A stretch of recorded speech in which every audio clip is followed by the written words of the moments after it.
Good morning, everyone. Good to have you all here. And I'm looking forward to today. We have a lot of information, a lot of packed information for you to help you move your businesses on. I'd like to start straight away with introducing Tom. Tom's been a friend of mine for many, many years, and we've worked together in business as well. And I've listened to him. I've got so much material of his, and guys, I've used some of his material in some of my trainings, and I've got a lot of respect for Tom because he's done a lot for a lot of people in this industry worldwide. And I've been to many of his presentations, and what I like also best was every time I met him, we went out for a meal, and usually it was Mexican. He does like his Mexican. So without further ado, I'd like to pass over to Tom Big Al Schreiter. Okay, well, I had a chance to talk to many of you a couple weeks ago, and Derek mentioned, let's talk a little bit more about leadership. Now, leadership is such a big area. I've written 3 books just on network marketing leadership that we can go all over the place, and we'll ask what you would like to learn from it. But here's the big picture, is people say, I need to go out and I need to find some leaders for my team. And the answer is, so where are you going to find these people? And says, well, I saw them up on stage. Well, those people up on stage, that's the after picture, not the before picture. So what we're looking for is people who are not leaders. And of course, we're going to develop them into leaders. So when people go out looking, I just want to look for leaders. Well, if they're a leader already, they're probably involved with something. So what we want to do is find people who are not leaders and teach them how to be leaders. And there's a lot of people who aren't leaders. In my case, I would go out and look for folks that had a desire to do it. Now, that's the big part. But the ability to do it, the skills to make it happen, they didn't. And I could teach them the skills to make it happen. So ask yourself, if I'm out there looking for people, am I going to look for potential leaders? Or am I just going to look for ordinary people? And so let's look for potential leaders. There's 2 qualifications they need. Qualification number 1 is they have to have a desire. They want to do it. And qualification number 2 is they have to have the skills to pull it off. Those are the only 2 things they need. Now, in my case, when I go out, I'm thinking, all right, here's somebody who's really skillful. Maybe they're a vice president of the bank and they have a lot of contacts. Wouldn't that be a great person? And you think for a moment, maybe not. Maybe this person would say, well, I didn't make enough money my first week in network marketing. I could just buy a Subway franchise and make some money. So what they're missing is the desire part. The best people are people with tremendous desire and just need the skills on how to make it happen. So I'll show you one way to find these folks.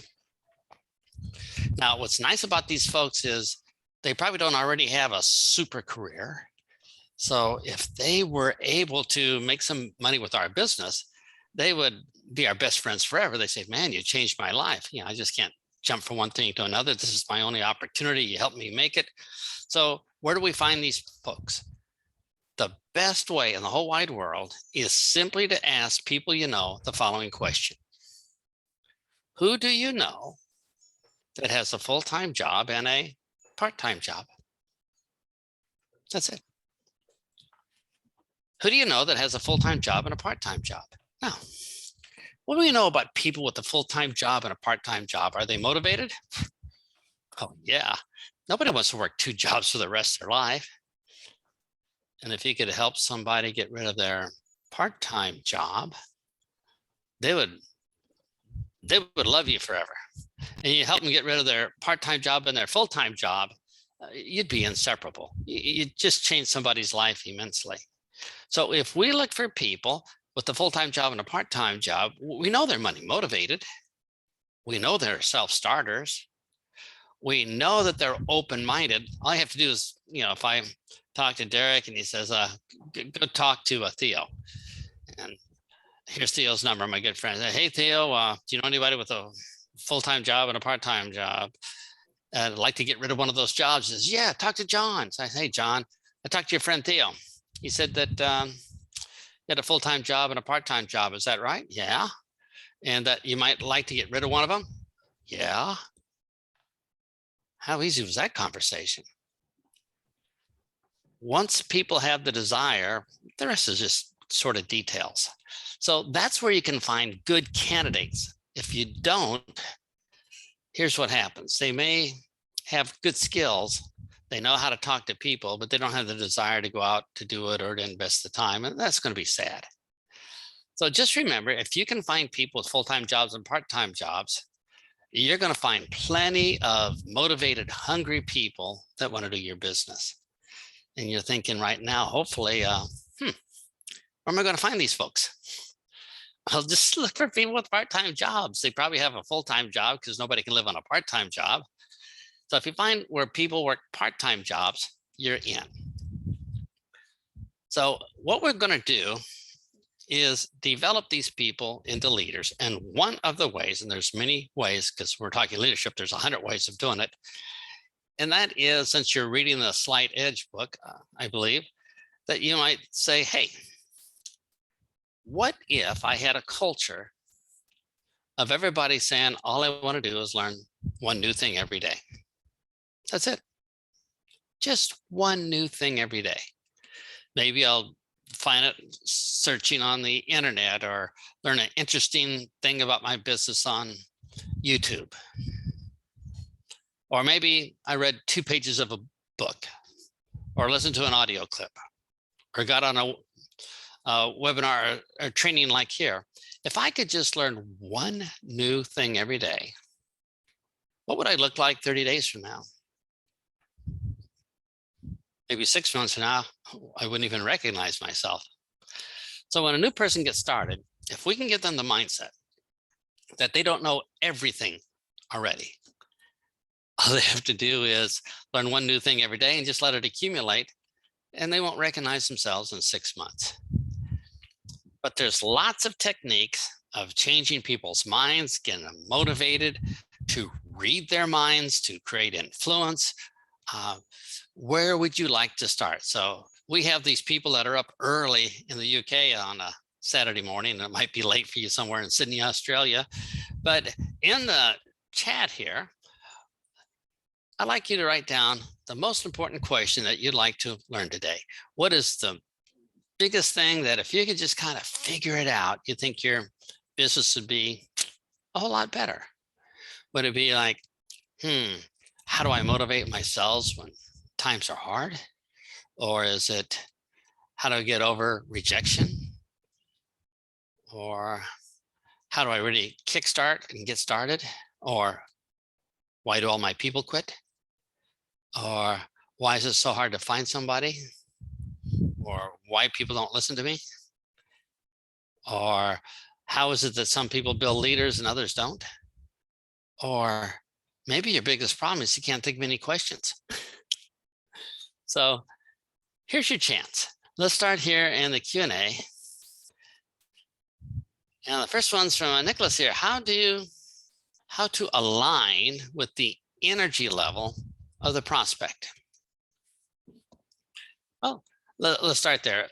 One of the biggest things, I hope everybody here has the closing report, but you realize there's 5 things when we talk to people.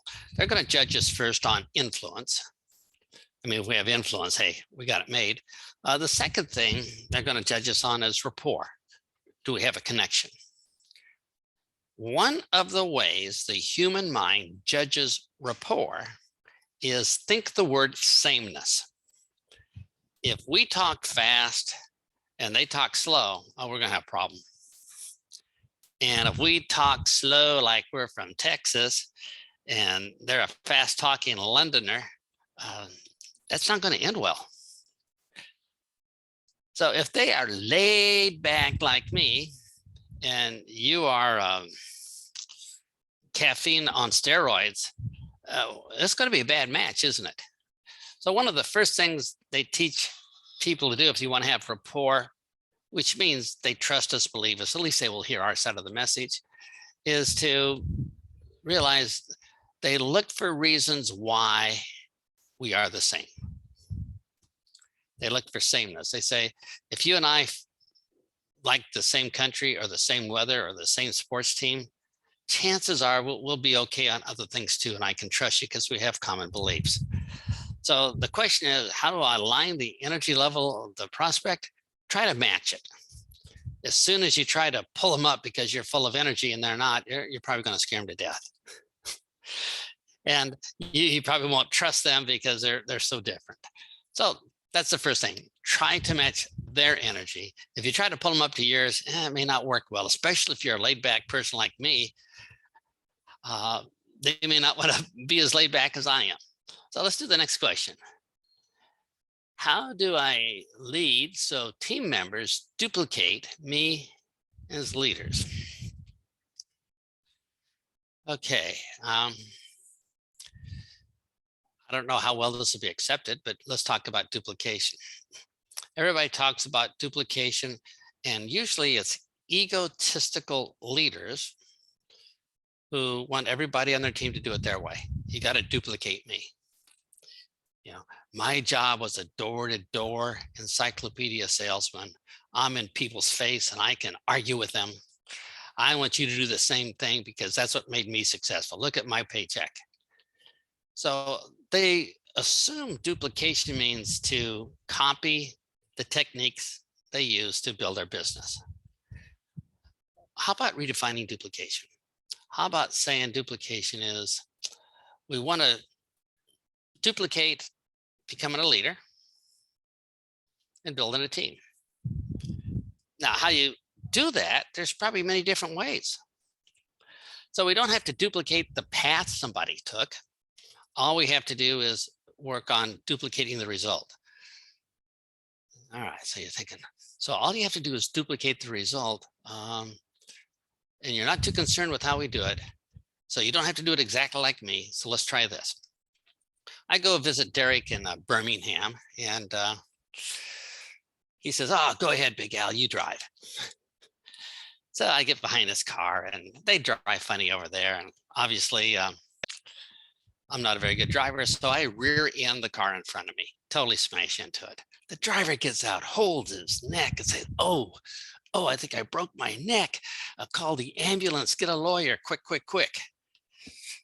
And Derek runs out and says, "Oh, wait, before you go to the hospital, here's my business card, and let me tell you about our compensation plan." And the person says, "Wow, that's fantastic," and joins and becomes Derek's best leader. Now, Derek has a plan to duplicate. All you have to do is get in traffic and rear end cars, and you have plenty of people. You say, well, that doesn't make sense. So, because that's duplicating how he got there. Now, Derek may have become a leader in your company because he has a lot of experience. Another person may become a leader because they had a following ahead of him. Another leader may have terrific skills in one area. You don't have to duplicate how somebody got there. All you have to do is duplicate the results. So in my case, of all the leaders I had, none of them did it my way. They all had different talents, different contexts, different ways that they were more comfortable building the business.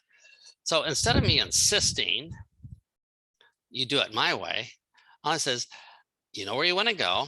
Let's do it your way, especially you like. If it doesn't work, here's some more ways you can do it. So don't worry too much about duplicating the exact method. Because I see people say, well, the first thing you have to do is run an ad, then you call them up in the ad, and then you bring them to a meeting. And I says, well, what if somebody's deaf? That means they can't do your business. Well, you can't duplicate that. And all of a sudden it all starts falling apart. So just remember, if you see 100 leaders up on stage, there might have been 100 different paths to get there. You want to duplicate becoming a leader, but you don't have to duplicate the exact path or way that somebody did it. Let's do the next one. All right. How to get more leads to talk to. Okay. If you are going to be in this business and not learn how to prospect and recruit, chances are you've chosen a bad path. You're going to need that all your life. So, there's books on how to do it. There's audios on how to do it. There's trainings like this on how to do it. But let's get started here with how to get more leads to talk to. Let me tell you about something bad. I had a distributor call me up and they said, I talked to all my friends and they said no. I talked to all my relatives. They weren't interested. Where can I find some new people to ruin? And you think about that. If their friends and relatives hated what they said, strangers ain't going to like it any better. So finding new leads is probably the last thing we need to do. The first thing is to realize almost everybody is pre-sold, and I'll prove it. Ask 100 people who want more money in your life or less money in your life. What are they going to say? More money, 100% pre-sold. So if we have 100% of the people pre-sold, we talk to them and then they say no. Where did that go wrong? We talk to them. 100% of the people are pre-sold. We talk to them and then they say no. We are the problem. So the problem is not finding new people to ruin. We don't need that. What we need to is figure out what to say so the people we do talk to want to join. So that is the key. Now, you say, but I'm already everybody I talk to join 100% of the time, so I don't need to improve. Hey, great. In that case, how do I get more leads to talk to? All right, there's the best way is to create prospects on demand, which means you can create a prospect anytime you want. But everybody here on the call, we're pros. We're not going to do ordinary low-level new people stuff. So what we're going to do is create rapport and an icebreaker and a close all in one. How's that? We'll knock out 3 or 4 steps right away. Seem fair? So what we're going to do is take our best benefit, whatever it may be. Think of what your best benefit is.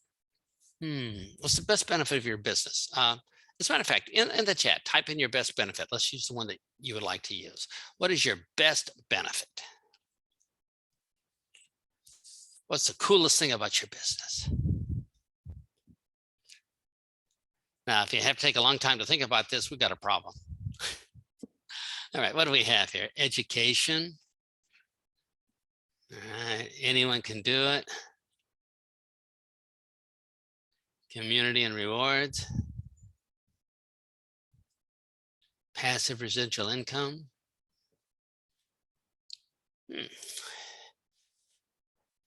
Is anybody getting excited out of your mind yet? No, let's see what we have. Learn about financial market, how you can help make someone's life better, immediate rewards,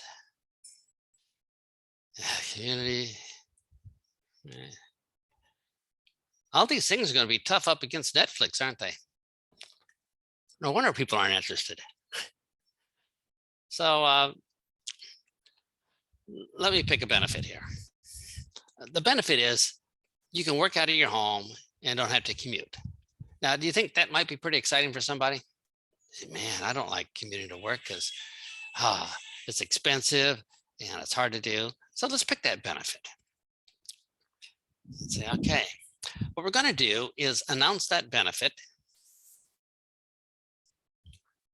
We're going to make it sound like an option.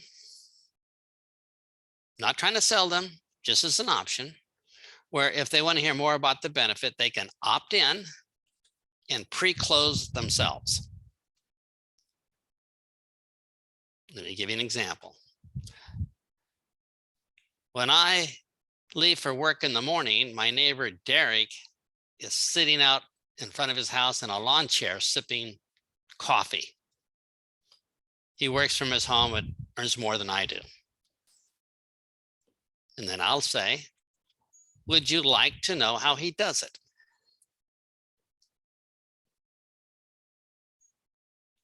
Would you like to know how he does it?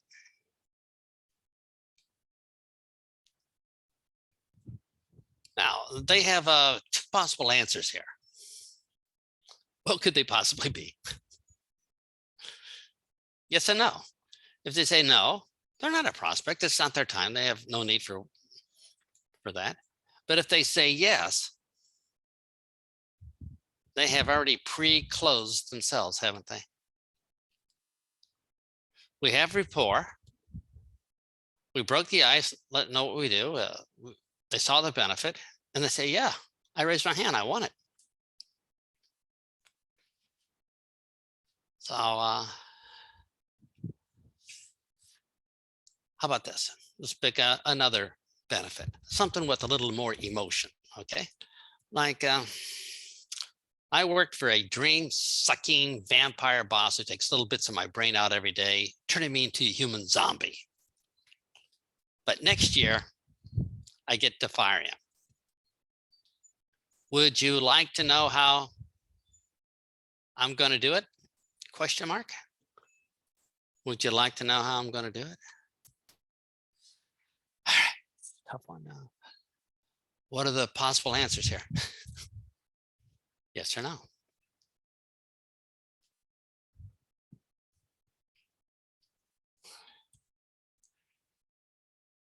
My job doesn't pay me enough, and I used to have a part-time job, but now I don't. Would you like to know how I did?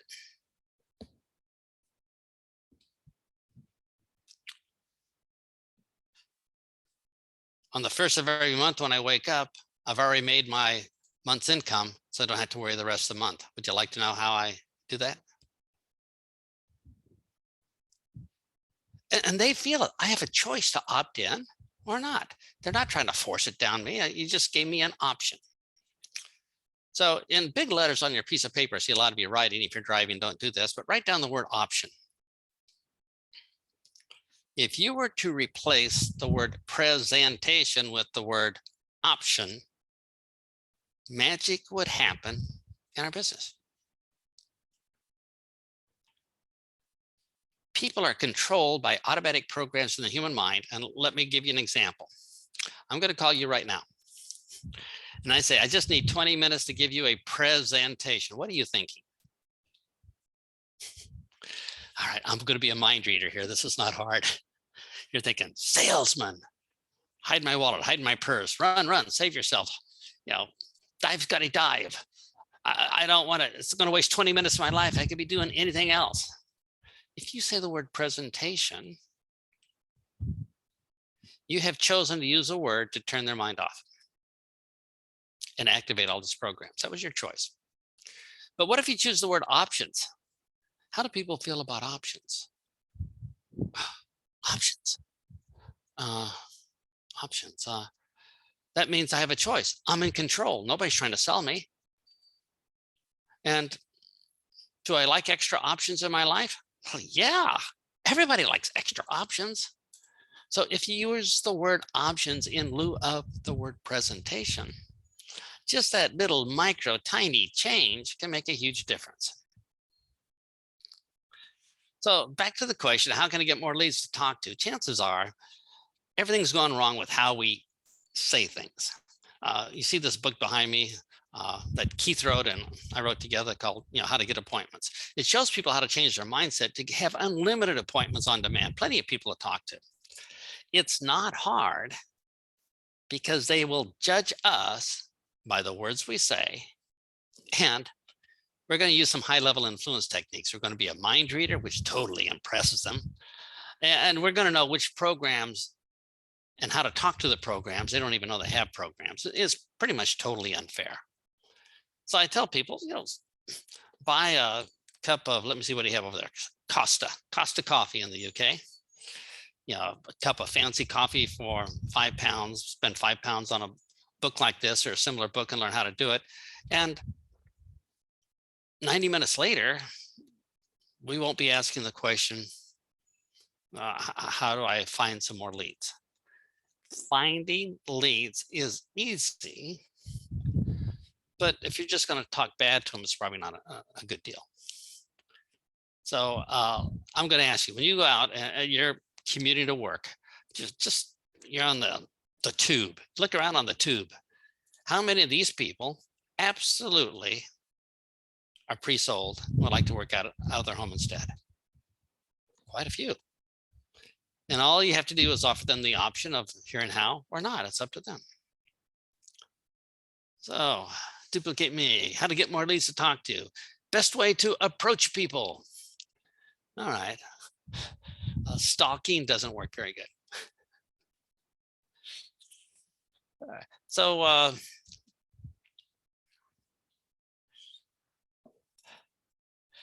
there's another book we wrote, How to Meet New People. And in this book, we have a very simple way for new people. So let's imagine this is for your new people. So you go to a party, the people you meet are totally cold. There are rules of etiquette in your culture that are pretty similar to every other culture. And if you follow a path that is comfortable and doesn't go past any sacred rules, you'll be fine. So we go to a party. Are you ready? People say, well, what do I say first? Got a pencil and paper? Let's go through the words. Because you're on this call because you don't want to hear about it. You want to learn exactly how to do it. So the first thing we're going to say is hi. H-I, in case you're taking notes. Because people say, oh, what do I say first? I said, try hi. It's commonly accepted. People go with that. And interesting. When you walk, you don't think left foot, I wonder which foot I should move next. Right foot, yeah. Oh, time to make a decision, left foot. No, you walk automatically, right? Left foot, then right foot, left foot, then right foot. You don't see people walking down the street, left foot, left foot. All right, so you do this automatically. People have automatic habits. So if you say hi to somebody, what do you think 9 out of 10 times they will automatically reply back to you without any thinking whatsoever? Hi. It's like when you smile at somebody, there's a good chance they're going to smile back. It's an automatic program. They have no control over it. It's just that they've been programmed that way. People run on programs. They don't run on free will. So that makes it very predictable for us. So if you've mastered the word hi, you know the next words coming back from them is going to be hi. It's not going to be, you do this 3 or 4 times, you're not going to be surprised anymore. It's always going to be hi back. Come to think of it, I've never had somebody say this. I say hi to them and they say goodbye back to me. No, it's always hi. So you're going to become more confident and comfortable because you know exactly what they're going to say next. Now you're at this party. And you say, what is socially acceptable? He said, well, socially acceptable is, what is your name? Now, that's amateur. Let's be pro. Here's what we're going to do. We want 100% success because we don't like rejection and we're the leaders, right? We're supposed to know how this works. So what you and I are going to do when we go to that party, everybody's a stranger. Who are we going to pick on first? Well, who would be the most open-minded to talk to us? Who would appreciate that we would talk to them? Well, it's those shy, I don't know, you call them wallflowers, the people are really out of their comfort zone. You know who they are. They're leaning back against the wall. They're staring at their phone, pretending like they have important messages or something because nobody will talk to them and they don't know what to say to get started. So we're going to pick the shyest person because that way, we're pretty safe. We pick the shyest person. We say hi to them. They say hi back and they're sweating because already out of their comfort zone. But we're not going to ask them what their name is. They almost feel like, what would make them feel more comfortable?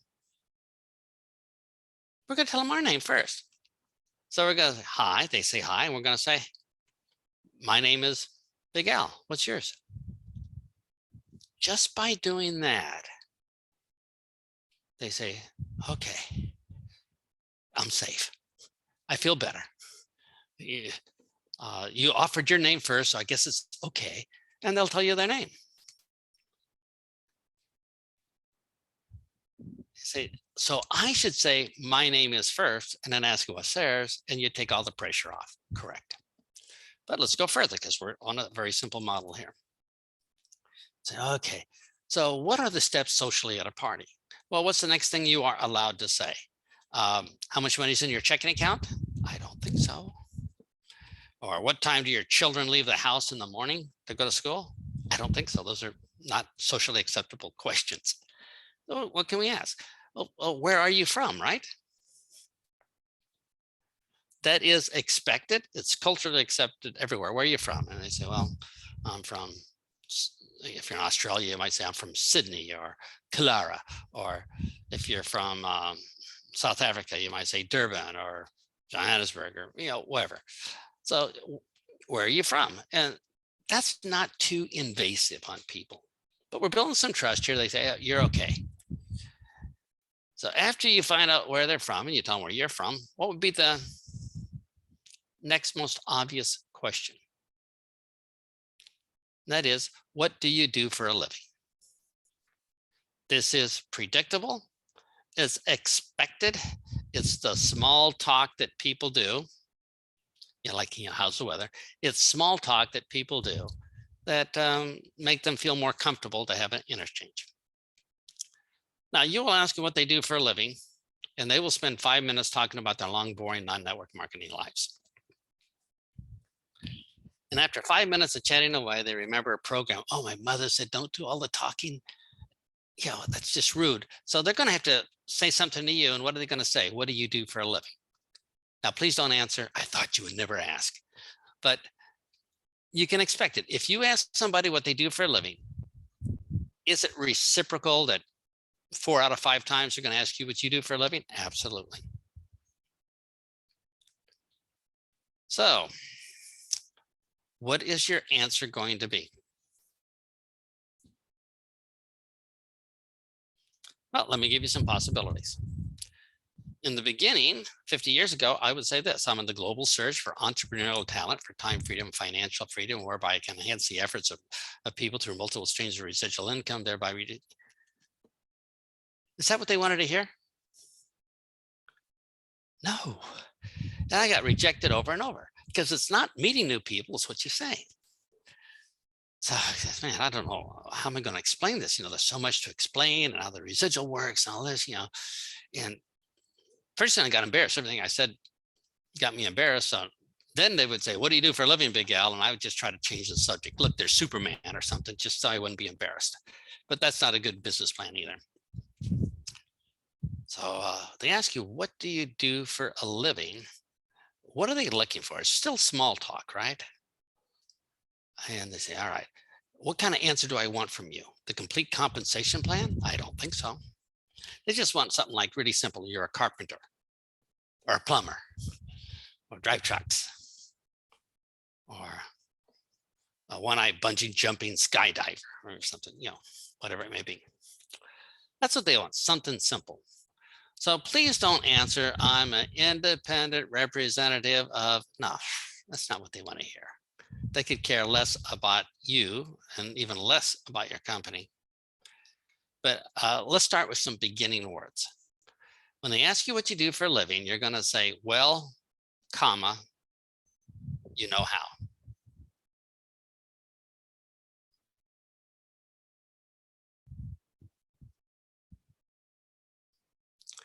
Now, this is the preferred one we want to do. Let me give you an easy one to start with so you see where we're coming from. If they say, what do you do for a living? You can just say, I show people how to, and put in your best benefit. I show people how to get an extra paycheck every month. I show people how to work out of their home like Derek instead of going to work. I show people how to fire their dream-sucking vampire boss. I show people how to get 2 paychecks instead of 1. I show people how to never show up for work again. I show people how to take a 4-day weekend every week instead of a 2-day weekend. And what are people going to say after you said those words? They have an option, don't they? Please tell me more, or no, done. Simple. So that's the simple way that we start new people, but everybody here in this call is a little bit more pro. We can be much better. So what we're going to do is, instead of saying, I show people how to with our best benefit, everyone here knows that problems are 10 times more motivating than benefits. So as we progress in network marketing, we go from pitching product and from pitching benefits and features and all this stuff to finding out what their problem is and letting them know that we have a solution. That's a moving up more pro level. So what we're going to do is say, well, comma, you know how. Now, for those of you who are not familiar with basic subconscious mind programs, if you say, well, you know how, inside of their mind, it activates a particular program that says, well, if I already know how, then it must be true because what I know is true. So simply by saying, well, you know how, is one of the strongest statements, the strongest command you can give to their subconscious mind to instantly trust and believe what you're going to say next, because what they believe has to be true. So you're going to start off with the words, well, you know how, because we want to send that command to their subconscious mind. Well, you know how, and then we're going to describe a problem that our business solves. Let me give you a classic example. Well, you know how we hate commuting to work every day on the tube, smelling everybody's armpits for 40 minutes. They're thinking, yeah, that's a problem. I got that problem. I hate that problem. And then you're going to say, well, comma, I show people how to work out of their home so they don't have to do it. That was easier, wasn't it? Well, you know how it's hard to get by on one paycheck every month? Oh, yeah. Well, I show people how to get 2 paychecks a month, so it's easier. Oh, how does that work? Tell me more. Like a small puppy dog waiting for a treat. So what do you do for a living? Well, you know how we work hard for 5 or 6 days every week. We just don't have any time for ourselves. Yeah. Well, I show people how to make a full-time income, but have a lot more time in their life. How does that work? What do you do for a living? Well, you know how young moms, we have to warehouse our babies in daycare while we go to work and pay other people big money to watch them grow up. Oh, yeah. Well, I show young moms how to work out of their homes so they can be home with their babies. And you say, I get it. We're solving problems here. So you're probably saying, that's pretty easy. But what if I don't know what their problem is? Well, do you think that there's ways that we can ask questions or more and deeper questions to pull up all kind of problems that really bother them so we look like a mind reader? Of course there is. So we want to grow. We don't want to stay at a small level.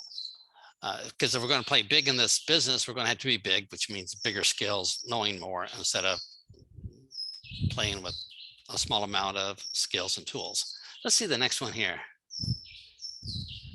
So best way to approach you. Our next one, I have no problem contacting people, okay? But then unsure what to say to get them to watch a video, especially as they ask what it's about.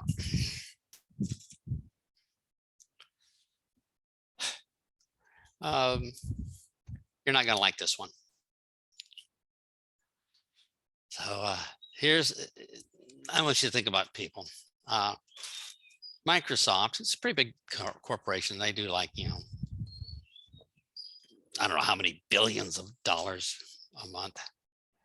And they're always worried, if we get people on our program, Microsoft Windows and stuff like that, we got to keep them focused, et cetera. So they do this research. They say, how long is the human attention span? The average human attention span before they get distracted. How long do you think it is? What would you guess? How long does the average human go before their mind starts drifting away? So maybe, let me see, we have 1 minute, we have 6 seconds. It's not like I know, but they know. All right, we got 1 minute, 6 seconds. So Microsoft measured this. This is about 4 years ago now, maybe 5. And the human attention span had dropped to 8 seconds. It was higher previous to that. Now, what that means is if somebody's watching TV and a commercial comes on, if that commercial hasn't hooked them, in 8 seconds, they're going to the refrigerator for a sandwich. They're going to change the channel on TV. They're going to start checking their phone for messages. The average human being has an 8-second attention span. Now, for something interesting, it's going to be a little bit longer, right? And if you have a $500 million budget, you can probably make a full feature movie to hold their attention for an hour or 90 minutes. But we don't. We don't have all these special effects, high paid actors, you know, skilled screenwriters. We don't. We're ordinary people. So for us to hold people's attention span more than 30 seconds or a minute, it's going to be pretty unlikely. So how do people feel about commercials? Oh, by the way, to give you a comparison, goldfish. They measured goldfish attention span. Goldfish had an attention span of 9 seconds. This is embarrassing. But goldfish has an advantage. They don't have Facebook or Netflix to distract them. So that's why they have a longer attention span. So back to where we were. We said, all right. People are not going to have very long attention span. Let me ask you, how do you feel about commercials? So in the chat, type in, how do you feel about commercials? Love them, hate them, ignore them, watch everyone, can't wait for more. Just type in what you personally feel about commercials. All right, switch over, don't watch any, ignore them. Okay, that sounds pretty human. So let's put our minds inside of our prospect. Our prospects don't care about us. They're selfish people. Who do they care about? Themselves. So prospects don't care about us, and they care even less about what we represent.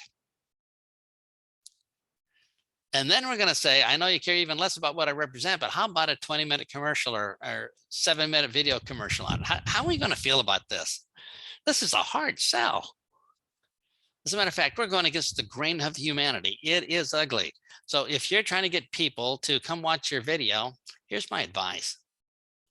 Stop. Just use your common sense and say, stop. The video is a commercial. It's full of facts. And I think last time we explained how facts don't make any difference in the human mind anyway. Stop. It's too hard. So if you're saying, well, I'm trying to get them to watch the video and they don't. Well, yeah, because it's too hard. You're asking them to do something they don't want. So here's what we're going to do instead. You and I are going to get an instant yes decision first. And the reason we do this is, if you read the closing report, that decisions come before any information happens anyway. So we're going to get an instant yes first. Once they made a yes, the decision to join our business, then and only then are they interested in the details. That's when we show the video. We don't show the video to get them to join. We show them the video that say, yeah, I'd like to do this business. How's it all work? Well, in that case, the decision's been made and now the video's welcomed. So don't throw away your video. It's just a tool that doesn't get decisions. If it got decisions, the company wouldn't need you. They could just post the video on the internet and everything would be fine. The company knows that video doesn't work or getting decisions. That's why they're willing to pay you a lot of money. The only thing we have to do as networkers is get yes decisions. Everything else the company takes care of. So if you are relying on the video to get somebody to make a decision, it's going to end badly. It's just a total mismatch. Everything about it is wrong.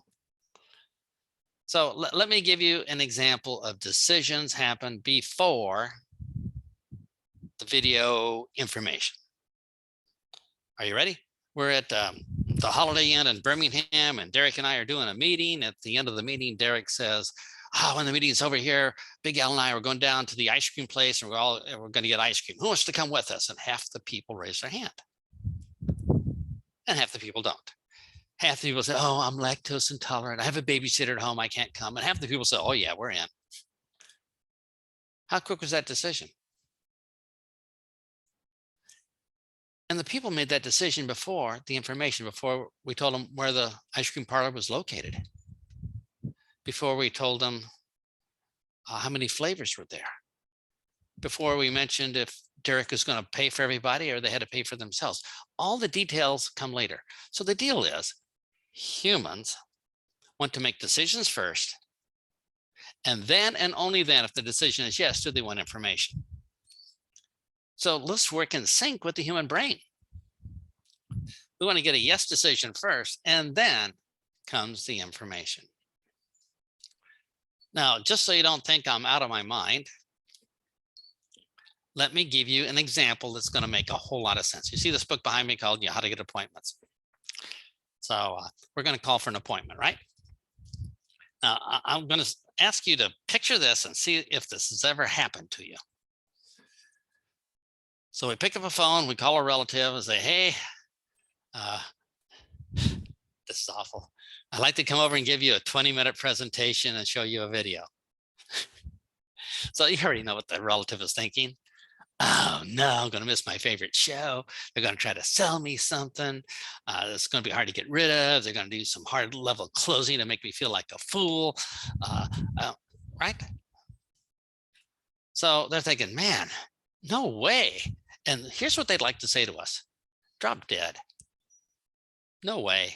But we're their friend. They can't do that, right? So they say, oh, how can I put this off? How can I delay this so I don't lose my friendship? So here's what they're going to say. Tell me a little bit about it first. Tell me what it's all about. Have you heard that? Would that be them asking, give me enough information to make a decision first before I allocate 20 minutes of my life for your stupid presentation? So we see this in real life. When you ask somebody for an appointment, the natural tendency is to say, please give me enough information first before I set aside time for this appointment, so I have a chance to say yes or no.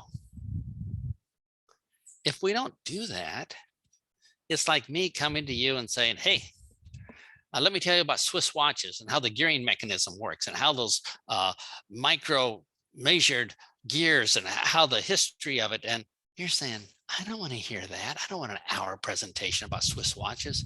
And I'm thinking, well, if you just hear how good they are, you might change your mind. No.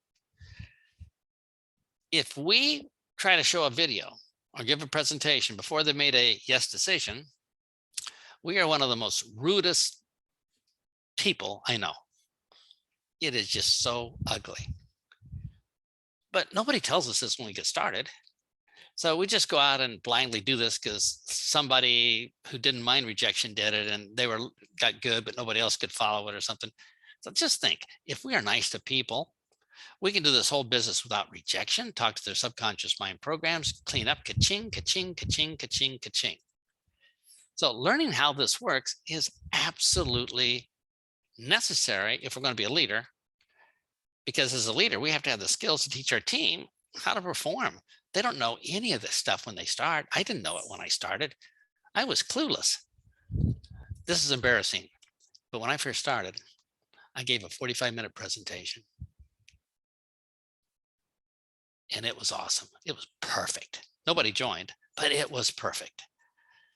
And I got thinking, well, I thought people made decisions on information, but they all said no. So maybe they didn't have enough information. I left something out. So I extended my presentation to 90 minutes, an hour and a half.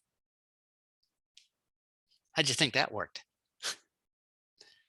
So you're saying, well, Vigal, you were an idiot. And I says, absolutely. I was a big time idiot because I had no idea how people make up their minds. You and I know, of course, based on the last 20 years of brain science, that people make decisions first on no information. They do it right away.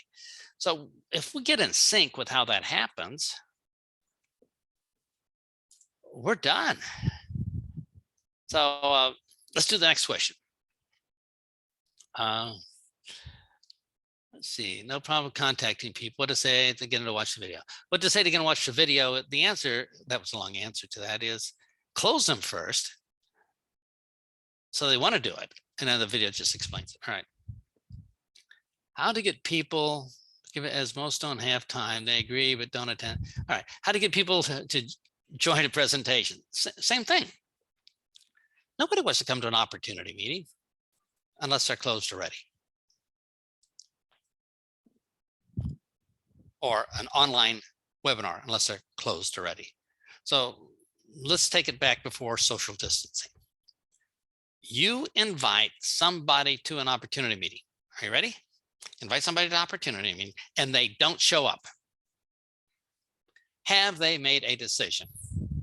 So in the Q&A here, write in, have they made a decision? Yes or no?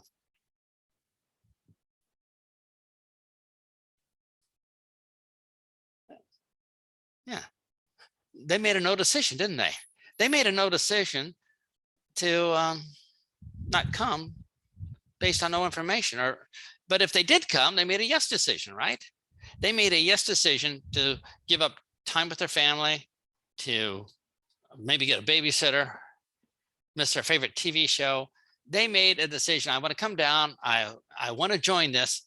Please don't talk me out of some stupid long sales presentation. And then that's what we do to them. So think about that. People that don't want to come to a presentation, these people are 100% normal. 100% normal, just like us. They don't want to hear presentations before they make up their mind, just like that Swiss watch. They want to make a decision first and then have that information come later. Let's see if I missed any other big questions here. How to join, education. All right. Do you have any book on subconscious programming? Oh man. Here we are, BB10. Yeah, I just put in the comments. There's a book called 10 Shortcuts. You can start there. It says 10 Shortcuts to the subconscious mind. And it's just 10 shortcuts that we can use as network marketers to mess with people's brains. It's a great place to start. So, you know, if you have 5 pounds in your budget, your monthly training budget, you know, probably blow it all there. Amazon needs the money so they can stock up on toilet paper and stuff like that. If you want to know more how to build that rapport and those decisions, or how to get people's attention, there's BB. If you go to that page right there, the second one, which is bigalbooks.com/books, it has like 40 of my books about network marketing, and you'll find subjects there on how to get people's attention and keep it, how to build instant rapport, different closing stuff. I tell people, pick the book of the skill you want to learn. And the reason I do books is I think most people can afford a 5-pound book where they don't have to go to a 300-pound weekend course or something. We're all adults, we can read and figure this thing out. But yeah, we learn how to do it, just things get easier. All right, here's the next one. What do you say to people who are in so many different programs and you have approached them previously for many, so they don't think, oh no, not another one? Okay. People have programs. How do we get programs? You put your hand on a hot stove, you burn it. The next time you see a stove, whether it's hot or not, are you going to put your hand on it? No. We've already, through just one incident, created a terrible program. So if we've pitched our friends 5 times before on programs and they didn't join, chances are they have an internal program. You're just out there, you know, pitching whatever's new so you can make money. So can you fight that program? Absolutely not. You're toast if you try to. You'll be dead. But why fight that program when you can do something else? Just talk to a different program in their mind.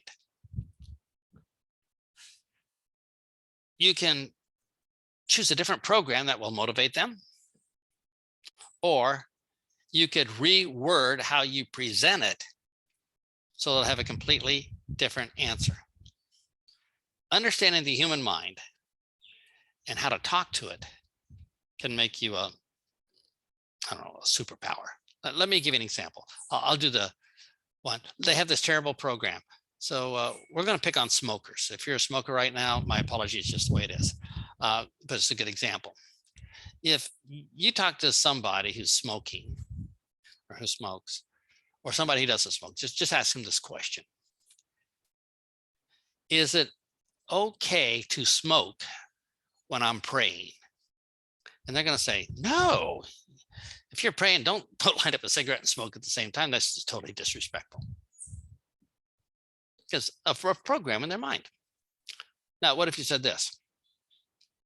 If I'm smoking, would it be okay to say a little prayer then? They would say, well, yeah, of course. So it's how we talk to the program that can get a completely different yes or no answer. So one way is to learn how to talk to that program better, but let's give another solution here. They're saying, all right, I pitched them 5 times before about this great deal. If I pitch number 6, great deal to them, they're probably going to say no. And I'm going to say, you're psychic. Yeah, you got that. So let's try this. Why not talk to a different program? And here's a program.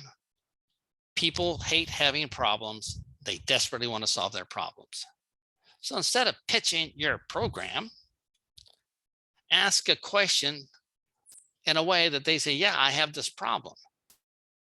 And then mention you have a solution. Now you're in.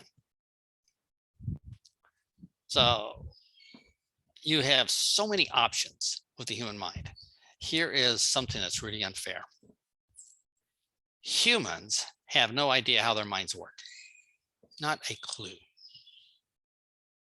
They have no idea how they make decisions, how their programs interact, their conscious, subconscious. They have no idea, but we will. This gives us such an unfair advantage. It's almost embarrassing. So when we learn how the human mind works, all right, they have no idea how their mind works. We do. It's a license to print money. And will we get everybody right away? Probably not. We're not that good.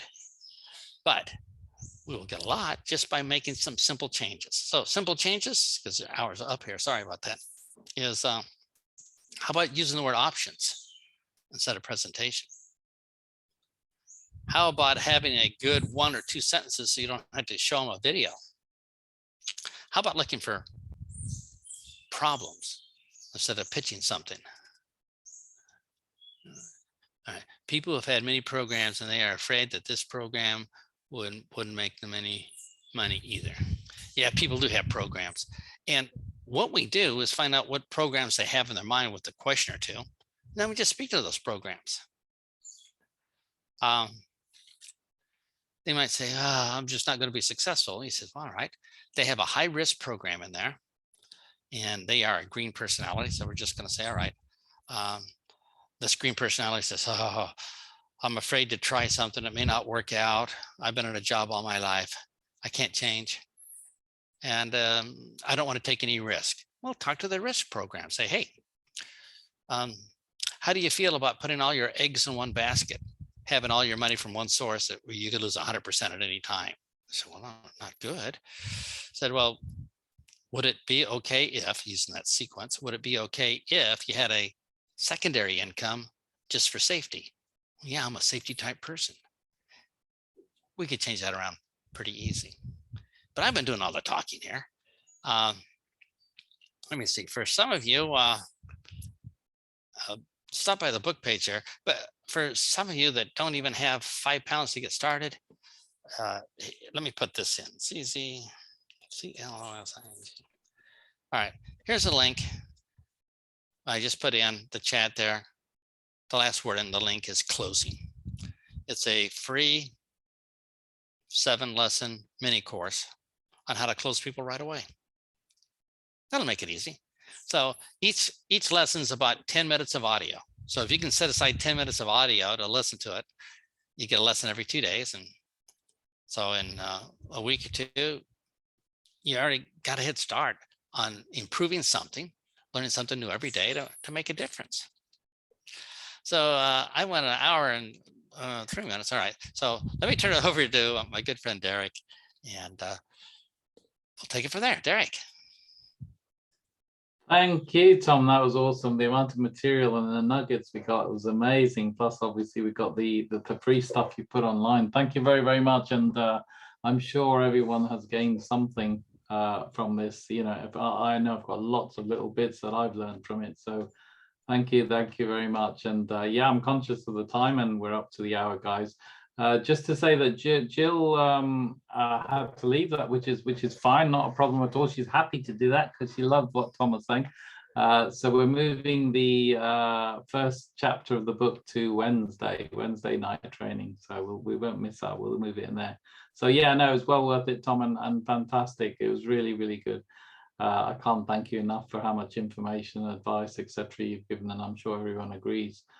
We've had a fantastic time, and I think, yeah, majority of the people stayed right through. Nobody's left really, so that's proof of the pudding. So thank you again, and look forward to spending more time with you. Okay, goodbye, everybody, and thanks for being on, and learn something new every day. It gets better and better. Bye-bye. Bye. And thank you everyone else for being here, and look forward to being with you in the future. We'll take it from there.